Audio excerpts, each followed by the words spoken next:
دوستوں آج کی ویڈیو میں ہم اشرف تھانوی صاحب کی لائف سٹوری سنائیں گے۔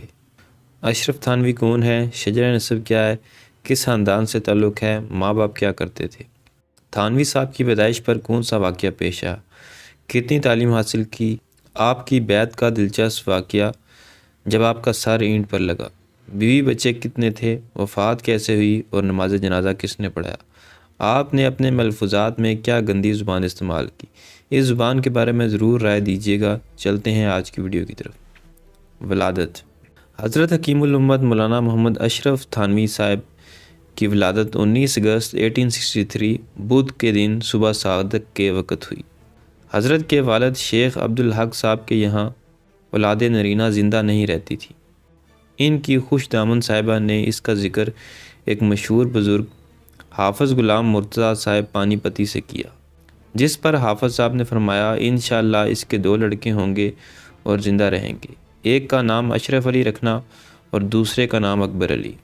چنانچہ مجذوب بزرگ کی پیشن گوئی کے مطابق شیخ عبدالحق کے یہاں 2 لڑکے پیدا ہوئے اور انہی کے ارشاد کے مطابق بڑے صاحبزادے کا نام اشرف علی اور چھوٹے کا نام اکبر علی رکھا گیا۔ خاندان۔ آپ کے حسب و نسب کا تعلق قصبہ تھانہ بھون ضلع مظفر نگر یوپی کے ایک مقتدر خاندان سے ہے۔ آپ کے آباء و اجداد پڑھے لکھے تھے۔ آپ ددیالی اجداد کی طرف سے نسباً فاروقی تھے اور ننیالی اجداد کی طرف سے علوی۔ ابھی آپ اپنی عمر کے 5 ہی سال کو پہنچے ہوں گے کہ والدہ ماجدہ کا سایہ سر سے اٹھ گیا اور اس کے بعد آپ اپنی تائی صاحبہ کے پاس رہنے لگے۔ والد ماجد کو آپ سے خاص انسیت اور محبت تھی۔ وہ ایک صاحب جائیداد آدمی تھے، میرٹھ کی ایک ریاست کے مختار عام بھی تھے اور بڑے صاحب فراست تھے۔ چنانچہ انہوں نے اپنے صاحبزادوں کی صلاحیت کو بچپن ہی میں بھانپ لیا اور اسی بنا پر حضرت تھانوی کو دینی تعلیم کی طرف لگا دیا۔ تعلیم و تربیت۔ اشرف تھانوی صاحب کی ابتدائی تعلیم میرٹھ میں ہوئی۔ فارسی کی ابتدائی کتابیں یہیں پڑھیں اور حافظ حسین علی صاحب مرحوم دہلوی سے کلام پاک حفظ کیا۔ پھر تھانہ بھون آ کر حضرت مولانا فتح محمد صاحب تھانوی سے عربی کی ابتدائی اور فارسی کی متوسط کتابیں پڑھی اور ان کی سب انتہائی کتابیں اپنے ماموں واجد علی سے پڑھی، جو فارسی ادب کے کامل استاد تھے۔ اس کے بعد علوم دینیہ کی تحصیل و تکمیل کے لیے آپ دارالعلوم دیوبند میں داخل ہوئے۔ آپ کی دستار بندی حافظ مولانا رشید احمد گنگوئی کے دست مبارک سے ہوئی۔ اس وقت آپ کی عمر 20 سال تھی۔ دارالعلوم کے اساتذہ میں حضرت مولانا محمد یعقوب صاحب ننوتوی اور حضرت شیخ الہند مولانا محمود حسن صاحب کی توجہات خصوصی آپ کے اوپر مبذول رہی۔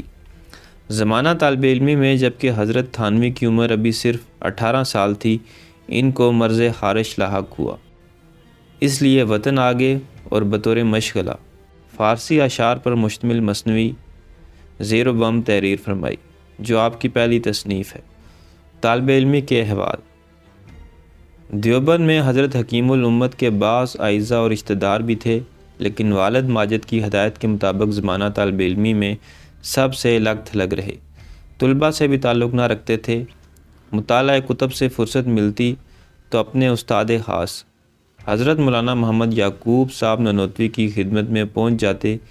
انہی کی زیر تربیت آپ نے مشق افتاء بھی کی۔ اس زمانے میں حضرت تھانوی کو مناظرے سے بھی دلچسپی تھی، چنانچہ آریوں کے مقابلے میں کئی مارکے سر کیے۔ حضرت مولانا یعقوب صاحب بھی آپ پر خصوصی شفقت فرماتے۔ آپ کے متعلق حضرت مولانا محمد یعقوب صاحب نے پیشن گوئی فرمائی تھی کہ جہاں جاؤ گے تم نظر آؤ گے۔ تدریس۔ دارالعلوم دیوبند سے فراغت کے بعد اساتذہ کی تجویز پر کانپور مدرسہ فیض عام تشریف لے گئے۔ 3-4 ماہ کے قلیل عرصے میں تمام علماء و مدرسین میں آپ کے علم و فضل کا چرچا ہو گیا۔ دوسری طرف آپ نے اپنی تقاریر سے سارے کانپور کو اپنا فریفتہ بنا دیا۔ آپ کی اس شہرت و مقبولیت سے اہل مدرسہ نے فائدہ اٹھانا چاہا اور حضرت سے خواہش ظاہر کی کہ اپنے وعظوں اور تقریروں میں مدد کے لیے اپیل بھی کر دیا کریں۔ حضرت حکیم الامت چونکہ اس طرح چندہ مانگنے کو نامناسب اور غیرت دینی کے خلاف سمجھتے تھے اور فرماتے تھے، اس طرح واز کر کے چندے کی اپیل کر دینے سے واز کا سارا اثر ختم ہو جاتا ہے۔ اس لیے ظاہر ہے کہ اہل مدرسہ کی اس خواہش کی حضرت کس طرح تکمیل فرما سکتے تھے۔ اس پر اہل مدرسہ میں حضرت اقدس کے بارے میں چہم گوئیاں ہونے لگیں۔ آپ کو جب اس کا علم ہوا تو آپ نے استعفیٰ دے دیا۔ اہل کانپور کو جب یہ معلوم ہوا تو ان کو اس کا شدید صدمہ پہنچا۔ انہوں نے آپ کی تنخواہ کا بندوبست کر کے محلہ کانپور کی جامع مسجد میں درس و تدریس کا نظم کر دیا۔ حضرت حکیم الامت نے جامع مسجد کی مناسبت سے اس نئے مدرسے کا نام جامع العلوم تجویز فرمایا۔ 14 سال تک آپ کانپور میں درس و تدریس، افتاء اور تبلیغ میں مشغول رہے۔ آپ کا طرز تعلیم اتنا نفیس، سلیس اور سہل تھا کہ جو طالب علم آپ سے 2-4 سبق پڑھ لیتا پھر دوسرے استاد سے اس کی تسلی نہ ہوتی۔ آپ مشکل سے مشکل مسئلہ چٹکیوں میں حل فرما دیتے۔ چنانچہ بہت جلد طلباء اور اساتذہ میں آپ کے علم و فضل کا سکہ بیٹھ گیا۔ بیعت کا واقعہ۔ چونکہ حضرت کی پیدائش ایک مشہور مجذوب کی دعاؤں کا نتیجہ تھی، اس لیے پیدائشی طور پر آپ کے اندر عشق الہی تھا۔ ایک بار مولانا رشید احمد گنگوئی کسی ضرورت سے دیوبند تشریف لائے تو حضرت اشتیاق سے مصافحے کے لیے آگے بڑھے۔ شوق نے بے قابو کر دیا تھا۔ دارالعلوم کی تعمیر چل رہی تھی۔ پڑی ہوئی اینٹوں پر سے پاؤں بے اختیار پھسل پڑا۔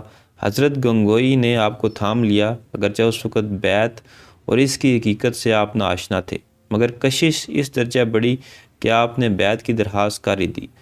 حضرت گنگوئی نے دوران تعلیم اس کو نامناسب سمجھا اور انکار فرما دیا، لیکن حضرت حکیم الامت کے قلب میں یہ خیال بصورت حسرت پرورش پاتا رہا، اور جب حضرت گنگوئی عازم حج ہوئے تو آپ نے حضرت حاجی امداد اللہ کی خدمت میں ایک عرض بھیجی کہ آپ مولانا گنگوئی سے فرما دیں کہ مجھ کو بیعت کر لیں، لیکن جواب میں حضرت حاجی صاحب نے خود ہی غائبانہ طور پر بیعت فرما لیا۔ اس وقت حضرت حکیم الامت کی عمر 19 سال تھی۔ شادیاں۔ حضرت کی 2 بیویاں تھیں، اولاد دونوں سے کوئی نہ تھی۔ برادر محمد منشی اکبر علی صاحب کے صاحبزادے مولوی شبیر علی صاحب کو مثل اولاد کے چاہا اور تربیت کی۔ وہی مدرسہ امداد العلوم کے محتمم اور خانقاہ کے انتظامی امور کے ذمہ دار تھے۔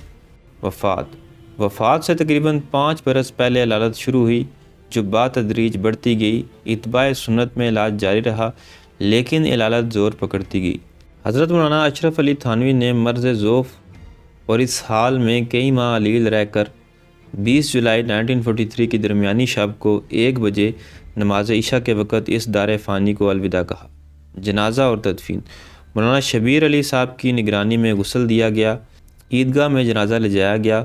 حضرت کے بانجے مولانا ظفر احمد عثمانی نے نماز جنازہ پڑھائی اور خانقاہ امدادیہ کے شمال بجانب حضرت ہی کے وقف کردہ تکیے میں، جس کا تاریخی نام قبرستان عشق بازا ہیں، آپ کی تدفین عمل میں آئی۔ اب ہم آپ کو اشرف تھانوی صاحب کے کچھ شرمناک واقعات سنائیں گے، جن کو سننے کے بعد یقیناً آپ حیران و پریشان ہوں گے۔ اکابرین دیوبند کے خیال سوز واقعات اور ملفوظات۔ دیوبندیوں کے حکیم الامت اشرف علی تھانوی اپنے ایک حیدرآبادی ماموں کا قصہ بیان کرتے ہوئے فرماتے ہیں، اس حفاظت شریعت کا ایک واقعہ ان ہی ماموں صاحب کا اور یاد آیا۔ ماموں صاحب بولے کہ میں کل ننگا ہو کر بازار میں ہو کر نکلوں، اس طرح کہ ایک شخص تو آگے سے میرے عضو تناسل کو پکڑ کر کھینچے اور دوسرا پیچھے سے انگلی کرے، ساتھ میں لڑکوں کی فوج ہو اور یہ شور مچاتے جائیں، بڑوا ہے رے بڑوا، بڑوا ہے رے بڑوا۔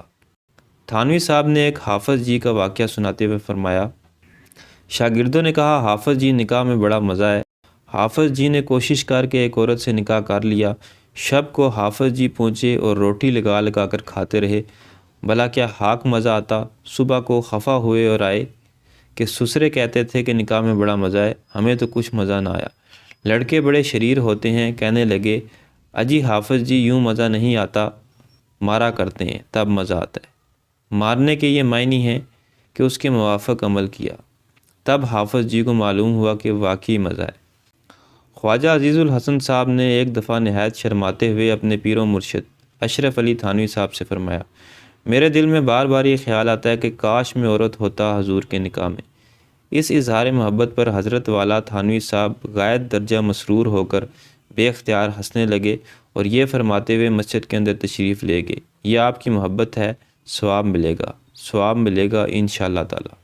یہی دیوبندی حکیم الامت ایک اور جگہ اپنے حضرت مولانا محمد یعقوب کے حوالے سے فرماتے ہیں، عوام کے عقیدے کی بالکل ایسی حالت ہے جیسے گدھے کا عضو مخصوص بڑھے تو بڑھتا ہی چلا جاتا ہے اور جب غائب ہو تو بالکل پتہ ہی نہیں۔